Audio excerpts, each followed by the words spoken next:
Ladies and gentlemen, welcome to the Untapped Podcast. My name is Jacob Gabel. And my name is Jacob Wurtz, guys. Welcome to episode 188 of the Untapped Podcast. If this is your first time joining us, first of all, thank you. We are thrilled to have you here with us. We actually have 5 main formats of our show. So first, we have 14 Fortitude episodes. Now, in these episodes, we cover the mental side of our brand. In these ones, we go over our anecdotal experiences with things like mindset and mentality. We then pass on tips and advice to you guys to then apply to your own lives. Next, we have physical vitality episodes. Now, in these episodes, we cover the physical side of our brand. So in these ones, we really get to showcase our expertise because you have 2 certified personal trainers here. Now, in these episodes, we cover everything that we offer through our fully custom Untapped training app, which is hosted by the First Form Performance platform. If you guys have any questions or curiosities about what we offer through our app, please get a hold of us. We are more than willing and able to help you get the results that you want. Now, in addition to that, we also go over everything to do with the gym, workouts, nutrition, diet, supplements, mental toughness programs like 75 Hard, for example. And at times, we will take trending articles or topics within the fitness industry and give our thoughts and opinions on those. Now, guys, keep in mind, these physical vitality episodes are full of free game, so I can't stress this enough. Make sure you pay attention. We're both wearing First Form right now, actually. We are. Yeah. The identical First Form pants on. We got the same pants on. We're rocking. Yeah. Different colors. That's how you know we're on that First Form Performance That's app right. right there. That's right. 100%. That's right. All right, guys. Now, on to our third format. That is our breaking news format. Is a current event-based format. Lots of that going on right now.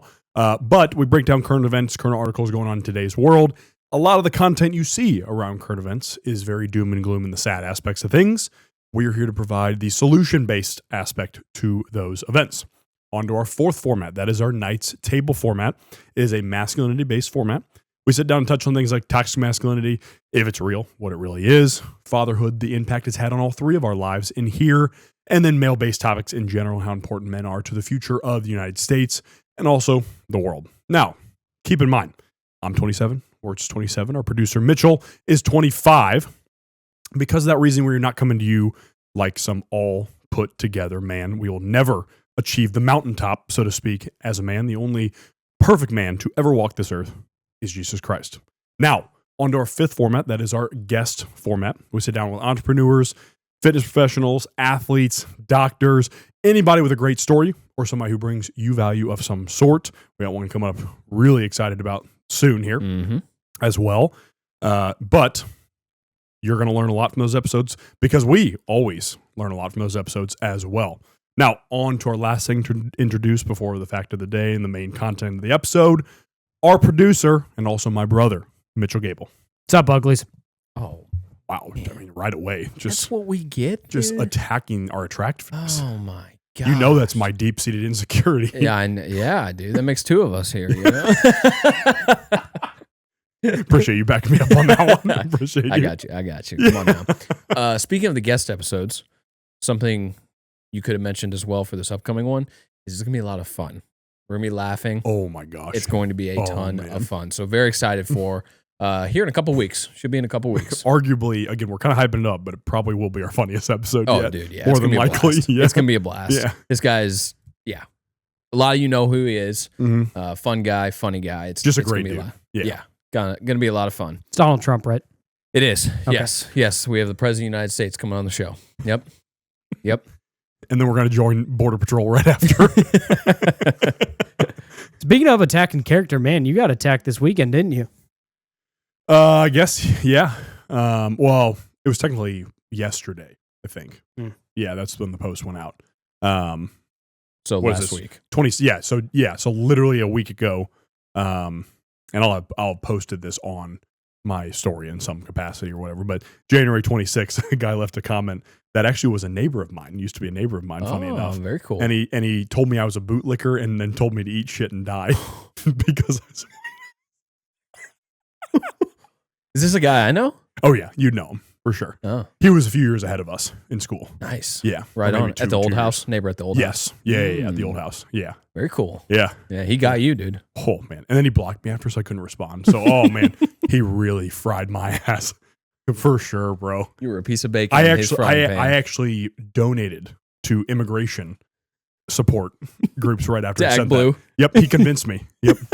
Yep, telling me to die actually convinced me to believe in what he believes in. Yep. Goodness gracious. But unfortunately, you couldn't tell him that because he blocked you. Yeah, You know, he was really willing to stand behind his Yeah. words, you know, Oh, yeah. and so he blocked you. Had another person respond and say that I'm not welcome to be around their husband and their kids. I haven't seen them in 10 years.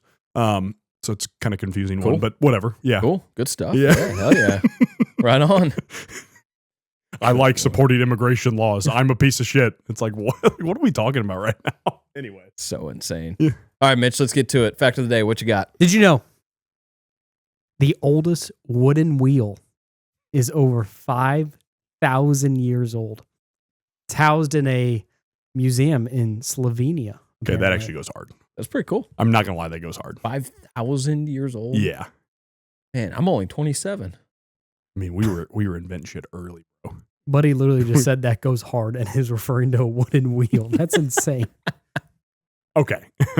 That is crazy. I mean, come on. What are we doing here? You got a point. Yeah, Mitch. You got a point over there. What is the argument for a 5,000-year-old wooden wheel going hard?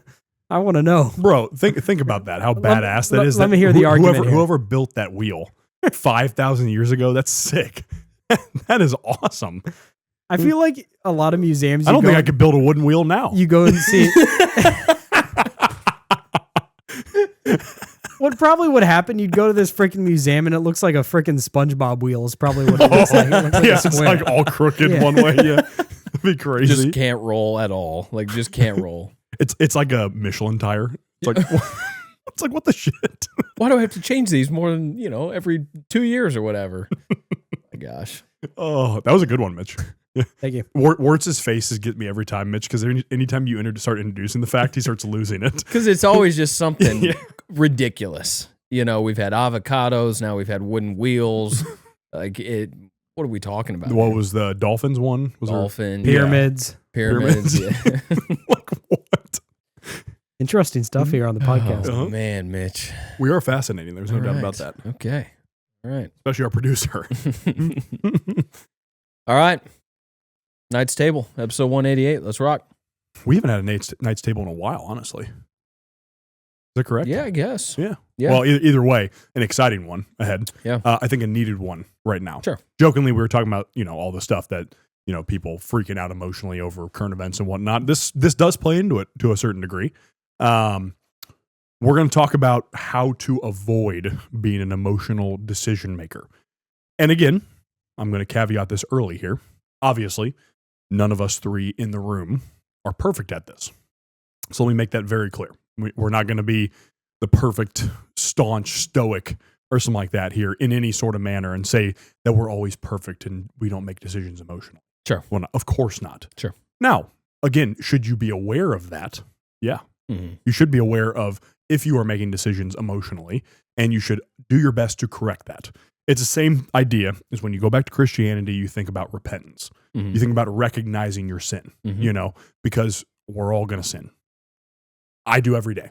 I know that for sure. Mhm. In different ways, in different manners, whatever it is. Sure.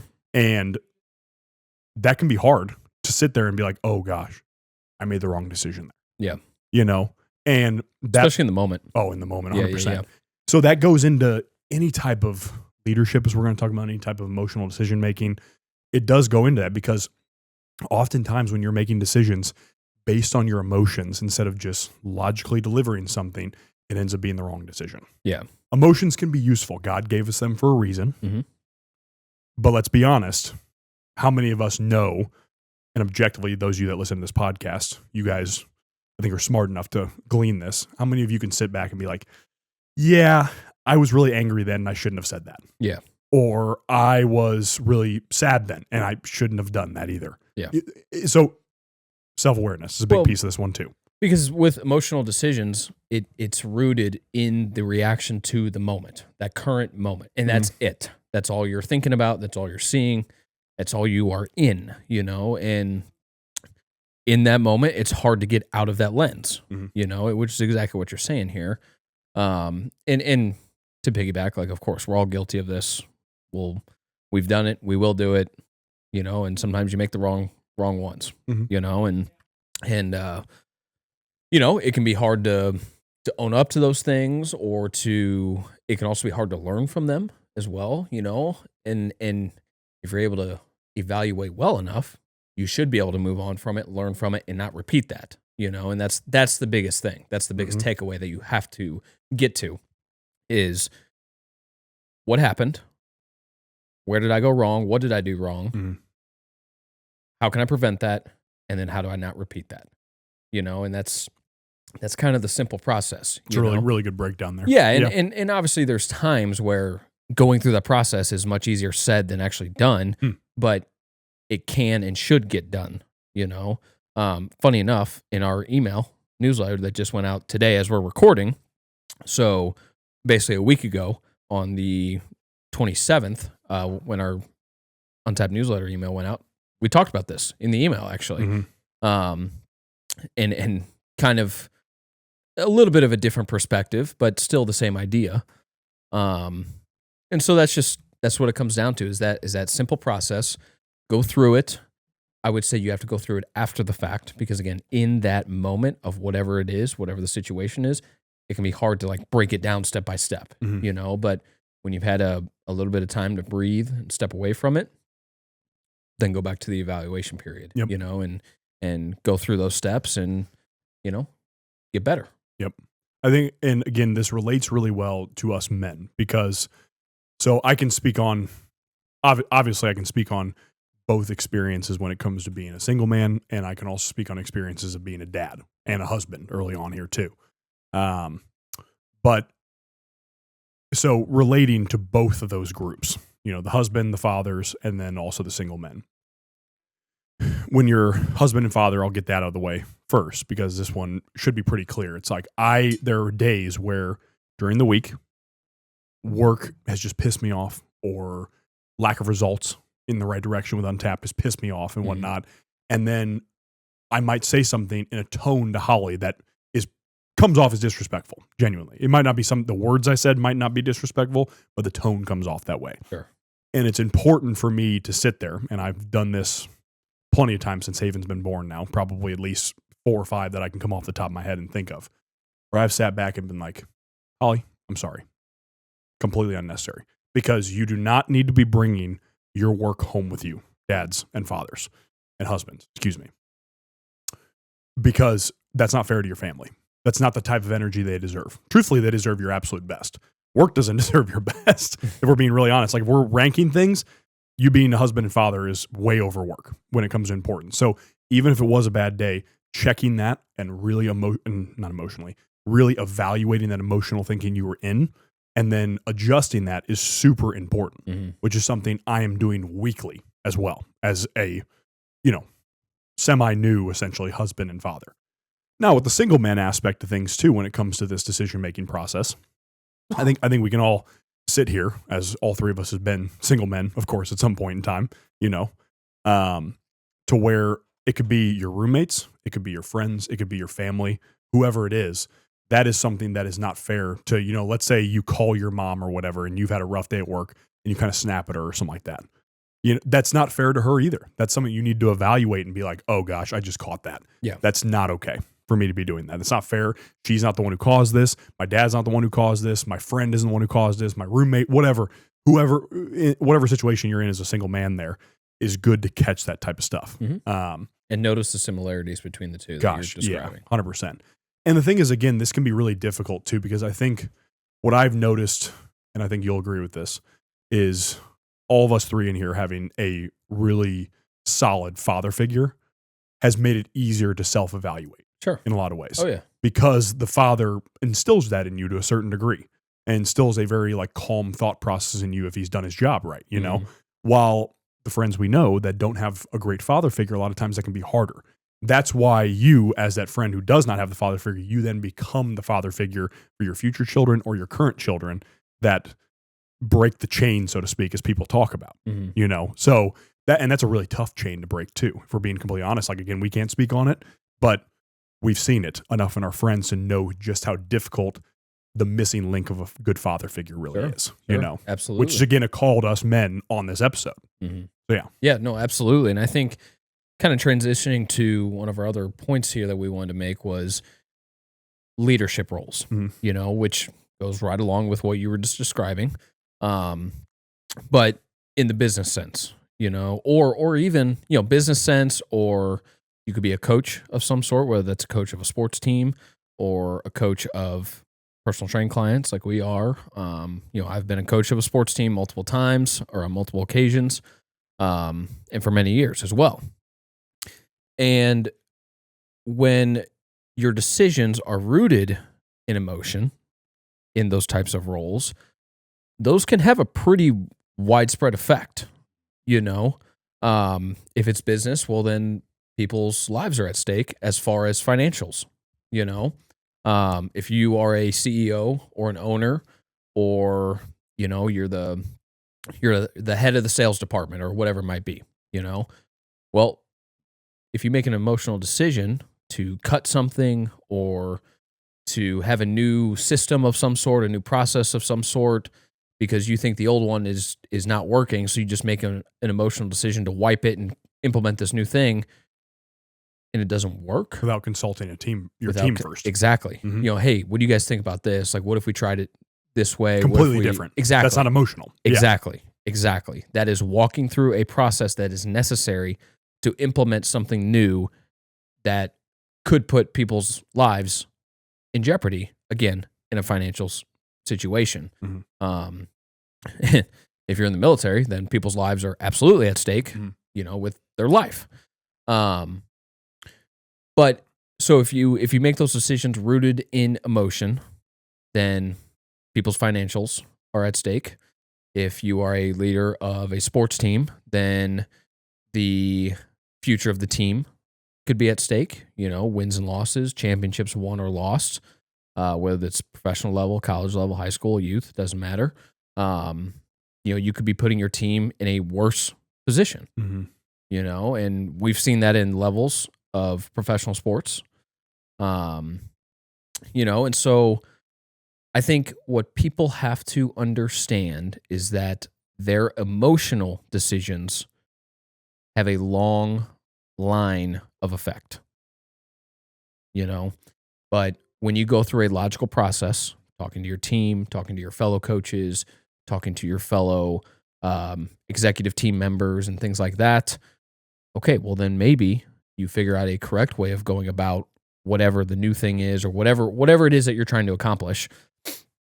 If you go through that process, then the chances of it turning bad or being detrimental go down, and that's where you have to be, and then on a personal level, it's like, okay, this workout program isn't working, so I'm going to a brand new one, after 10 days. Right. Well, now your progress is stalled or non-existent. Or essentially it's starting over with the new program. Starting over. Yeah. Exactly. Yeah. Exactly. Instead, if you push through after those 10 days and you get through the full 8 weeks of that program or that 16 weeks of that program or whatever it might be, you might be happy that you stuck it out. You didn't actually see the fruits of your labor at that point in time. Exactly. That's the truth. You're not even giving yourself the opportunity to see the fruits of your labor. That's a great point. 100%. You're people do this so often. They cut themselves out of the opportunity to accomplish the thing, whether that's financial, whether that's your physique, whether that's getting from high school sports to college sports, college to pro sports. We've seen it. We've been around guys like this. We've been around guys that have pushed through. We've been around guys that did not push through. Heck, you and I are two examples of guys that did not push through when it came to sports. You know what I mean? Yeah, it's a great point. Like we both had the opportunity to play college sports, and it ended there. And it ended fast, and it ended poorly, at least for me anyway. Oh, it ended poorly for me too. Yeah. And 100%. We've talked a lot about that. And, at least for myself, I held a lot of regret in that for a long, long time. I was able to kind of change my thinking on it and was able to pass on some of those lessons to a lot of guys that I was around, a lot of, young athletes that I was around. And so hopefully it had an effect on them, and I know it did, as a matter of fact. And so that's a way where you can use your quote unquote failures or shortcomings to better other people, And And so that's another way of thinking. The process that I outlined a couple minutes ago, and then also seeing your failures as opportunities to help other people. That's another way of thinking about this. And so, I'm kind of combining failures and emotional decision making into one as far as that point goes. Emotional decisions aren't always failures. Mm-hmm. Sometimes they might work out. Sometimes you might get lucky and it might work out. And that's great, but you can't hammer down on that consistently. Mm-hmm. So that's the thing. It's like the idea of, you were talking about emotional decisions sometimes can be something that works out. There is a righteous anger, for example, that's talked about in the Bible that can be very justified. Sure. For example, like it's the same idea as like, if you feel like your nation or your peoples are being wronged in some way, or in Jesus's case, he felt like his people were being wronged. Mm-hmm. And again, it wasn't that he went around murdering people, obviously. Sure. He might have flipped the tables in the temple right. one time like a beast, and understandably so, because it was disgracing God's house. Right. And he felt that the emotional decision making in that sense was the correct decision. And it was the correct decision. Yeah. Because it's Jesus Christ we're talking about here. So you're absolutely right. Like, there is an aspect to that. And again, like, to end it off, we could go into politics, but we're not going to, because we can make a whole, hour and a half long episode out of it, of course. Sure. But that does go into politics as well, to where everybody jumps at the first video they see, at the first post they see, at the first tweet they see, or whatever nowadays. That is also something, as a man, it's a cancer if you're doing that type of stuff. Sure. Because not only does it drag down yourself, too, if that's how you're thinking all the time, but it drags down those around you, because you were making incorrect emotional decisions at that point in time. Yeah. On the basis of zero fact or zero logic, and you're just jumping in and saying, this is how it is. Yeah. Instead of seeing the fruits of the labor. For example, seeing if we actually enforced immigration law, maybe there would be fruits of the labor from that. Maybe. Again, a little hypothetical to end on there, but yeah. Sure. Yeah. Well, kind of a quick one here. Just evaluate your decision making. That's the biggest thing. Mm-hmm. Biggest takeaway from this: evaluate your decision making. Mm-hmm. What effects that might have, what ripple effects it might have, and try to be better in those situations when you want to make an emotional decision. When you're pissed off, you're sad, you're happy, even. Evaluate it and make the right decisions. And come to our men's workouts and talk to us about it if you're having issues with it. That's right. Mm-hmm. That's right. So normally at the end of all of our non-guest episodes, Money Mitch would ask us a Q&A question, but Mitch had to step out. So it's just us, unfortunately. Right. And we are not. We don't know how to ask enough. questions. Yeah, we're not smart enough to ask questions from you guys. That's why we have him. So few different ways that we would like you to submit those, though. Number one, you can DM them to us on Instagram at untapped.llp. You can also DM them to us individually. You can text them to us as well. You can email them to us. Our email is untappedllp@gmail.com. And finally, you can leave your questions in the comments of any of our social media posts. We are very active on the main 5 social media platforms: Instagram, TikTok, X, YouTube, and YouTube Shorts. So you can leave them in the comments in any of those places. These questions can be about anything: health and fitness related, current event related, funny, doesn't really matter. They can be about anything. Finally, go to the link in our Instagram bio. It'll pull up our beacons, which is like a Linktree type thing. You can sign up for our free Untapped newsletter in there. Mm-hmm. You just put your email in. It'll send you a confirmation email. Just accept that, and then you're in. That's all you got to do. No purchase necessary. We're not going to spam you with a bunch of BS. Mm-hmm. There's good stuff in there, a couple times a week, maybe once a week. But yeah, sign up for that. By this time, our graphic for this weekend's men's event will be out. So it should have been out yesterday, likely, when you guys are hearing this. But this coming weekend, we will have our next men's event. So make sure you guys come on out to that. Let us know if you're coming, gentlemen. And I think that is all of the prep for episode 189. 190, I think. Or will it be 190? I think it's 190. Maybe you're correct on Yeah, that. I think it's 190. Yeah, I could be butchering that, but whatever. Yeah. All right, guys. Until next time, peace and love. Thank you, ladies and gentlemen.